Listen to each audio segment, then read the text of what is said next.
लवलीन निगम से समाचार सुनिए। विदेश मंत्री सुब्रमण्यम जयशंकर ने कहा है कि भारत और मार्शल आइलैंड्स का मैत्रीपूर्ण संबंधों का लंबा इतिहास है।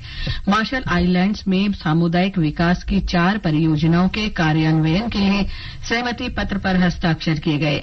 इस अवसर पर डॉक्टर जयशंकर ने कहा कि प्रशांत क्षेत्र में ये आइलैंड्स केवल छोटे द्वीप नहीं हैं, बल्कि विशाल समुद्री देश हैं। उन्होंने कहा कि सतत विकास की खोज में प्रशांत क्षेत्र के द्वीपों को समर्थन देना भारत अपना दायित्व मानता है। विदेश मंत्री ने कहा कि जलवायु परिवर्तन, प्राकृतिक आपदाएं, गरीबी उन्मूलन और स्वास्थ्य देखभाल साझा चुनौतियां हैं, जिसमें भारत और मार्शल आइलैंड को मिलकर निपटने की आवश्यकता है। उन्होंने कहा कि भारत को इस संबंध में प्रशांत द्वीपों का साझेदार होने का विशेषाधिकार है। श्री केपी शर्मा ओली ने आज चौथी बार नेपाल के प्रधानमंत्री पद की शपथ ली। राष्ट्रपति रामचंद्र पौडेल ने उन्हें राष्ट्रपति भवन में पद और गोपनीयता की शपथ दिलाई। राष्ट्रपति रामचंद्र पौडेल ने नवनियुक्त 21 मंत्रियों को भी शपथ दिलाई। नेपाली कांग्रेस के प्रकाश मान सिंह और सीपीएन यूएमएल के विष्णु प्रसाद पौडेल को उप प्रधानमंत्री बनाया गया है। प्रधानमंत्री नरेंद्र मोदी ने श्री ओली को नेपाल का प्रधानमंत्री बनने पर बधाई दी है। श्री मोदी ने एक संदेश में श्री मोदी कहा कि भारत और नेपाल के बीच मित्रता को और मजबूत करने तथा द्विपक्षीय सहयोग और आपसी संबंधों को और बढ़ावा देने के लिए वे मिलकर काम करेंगे। विदेश मंत्री सुब्रमण्यम जयशंकर ने भी आरजू राणा देउबा को नेपाल के विदेश मंत्री बनने पर बधाई दी है। डॉक्टर जयशंकर ने अपने संदेश में कहा कि वो भारत और नेपाल के बीच साझेदारी को बढ़ाने के लिए उनके साथ काम करने को इच्छुक हैं।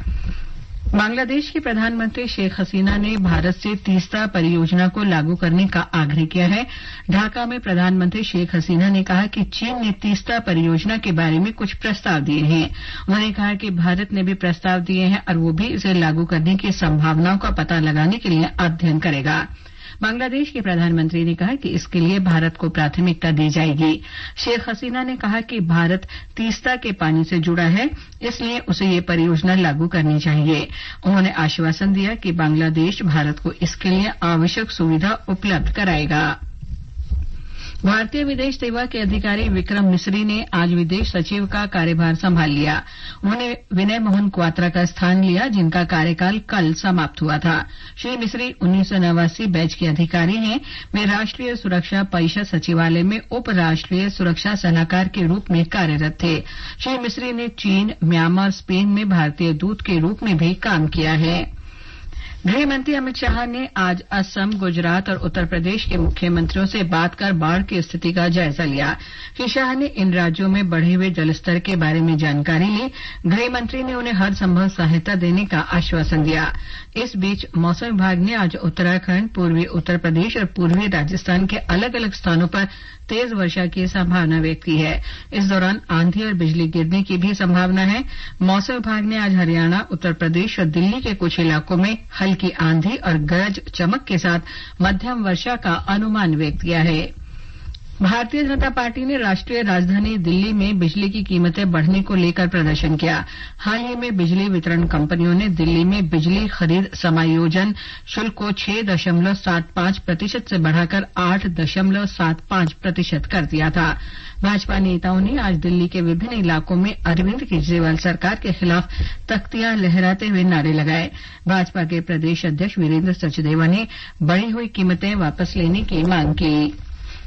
भारतीय कृषि अनुसंधान परिषद का 2 दिन का स्थापना प्रौद्योगिकी दिवस समारोह आज नई दिल्ली में शुरू हुआ। पहले दिन स्कूली विद्यार्थियों को कृषि और उससे संबंधित प्रौद्योगिकी के बारे में जानकारी दी गई।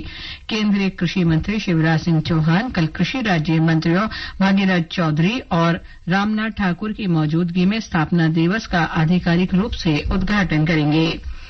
भारत के अनाहत सिंह और शौर्य बाबा ने अमेरिका के ह्यूस्टन में विश्व जूनियर स्क्वैश चैंपियनशिप के क्वार्टर फाइनल में जगह बना ली है। इसके साथ ही ये समाचार बुलेटिन समाप्त हुआ।